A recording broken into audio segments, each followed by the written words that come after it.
नमस्कार दोस्तों, तेज खबर 24 में आपका स्वागत है। अभी हम आपके साथ खड़े हैं डाक विभाग के मुख्य डाकघर रीवा के मुख्य डाकघर में। हम आपको बताना चाहते हैं कि डाक विभाग के द्वारा 171 वर्ष पुरानी डाक सेवा को बंद कर दिया गया है, जिसे रजिस्टर्ड डाक सेवा के नाम से जाना जाता था। और इस सेवा को ब्रिटिश काल के दौरान शुरू किया गया था। 1854 में शुरू की गई ये सेवा अब बंद हो चुकी है और इसके स्थान पर नई सेवा को शुरू किया गया है। अब डाक विभाग के द्वारा पोस्ट ऑफिस प्रदेश भर में रजिस्टर्ड डाक सेवा को बंद करने जा रही है। इस सेवा का सबसे ज़्यादा उपयोग सरकारी कार्यों में होता था। जैसा कि हम आपको बता चुके हैं कि शासकीय कार्यालयों में रजिस्टर्ड डाक सेवा को एक विश्वसनीय योजना मानी जाती थी, जिसमें कोर्ट, नगर निगम, रेलवे, बिजली विभाग सहित कई शासकीय कार्यालय इस सेवा के जरिए ही काम करते थे। यहाँ तक कि कई प्रतियोगी परीक्षा में भी रजिस्ट्री डाक सेवा का ही नाम लिया जाता था और उसमें एक निर्देश भी लिखा होता था कि रजिस्टर्ड डाक सेवा से ही भेजा जाए। अब इस सेवा के बदले डाक विभाग के द्वारा स्पीड पोस्ट सेवा शुरू की गई है। स्पीड पोस्ट सेवा है, ये माना जा रहा है कि वह एक विश्वसनीय, जो आधुनिकीकरण के युग में एक विश्वसनीय सेवा है। और इस सेवा के कारण डाक विभाग में जहां एक प्रगति होगी, वहीं इस सेवा से लोगों को भी आसानी होगी। दरअसल रजिस्टर्ड डाक सेवा में उसी व्यक्ति को वो डाक प्राप्त होती थी जिसके नाम वो रजिस्टर्ड की गई है, लेकिन स्पीड पोस्ट सेवा में उस व्यक्ति के किसी भी परिजन को उस घर में वह पोस्ट दी जा सकती है।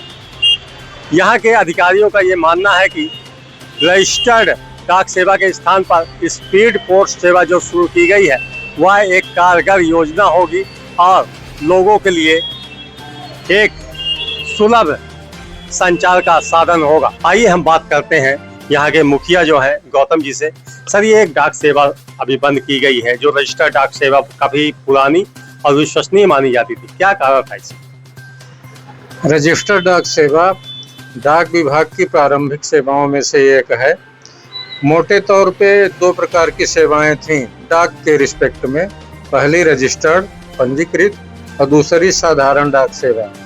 पंजीकृत उसको इसलिए भी कहते थे कि उसका विभिन्न कार्यालयों में स्टेज टू स्टेज रिकॉर्ड रहता है, साधारण डाक का नहीं रहता।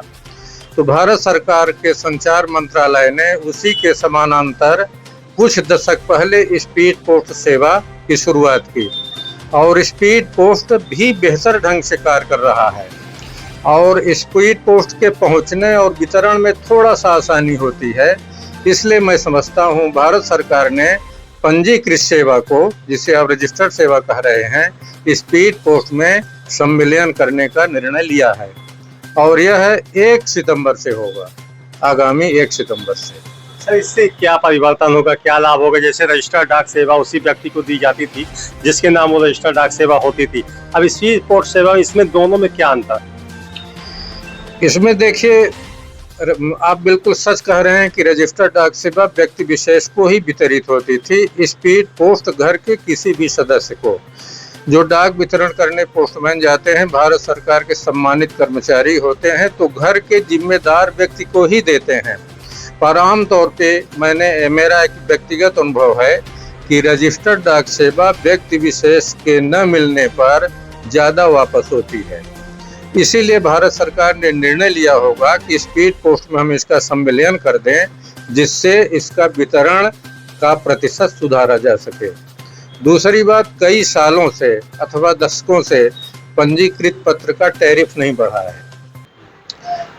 मेरा सोचना है कि विभाग के हित में स्पीड पोस्ट का टैरिफ 41 रुपये है और रजिस्टर्ड का न्यूनतम 26 रुपये है, तो विभाग के हित में निर्णय लिया होगा। तीसरी बात है, स्पीड पोस्ट सेवा के वितरण में शीघ्रता होती है। वो इसलिए लॉन्च ही हुई थी कि रजिस्टर्ड सेवा से बेहतर सेवा दे सके। तेज खबर 24 से मैं आरिफ खान।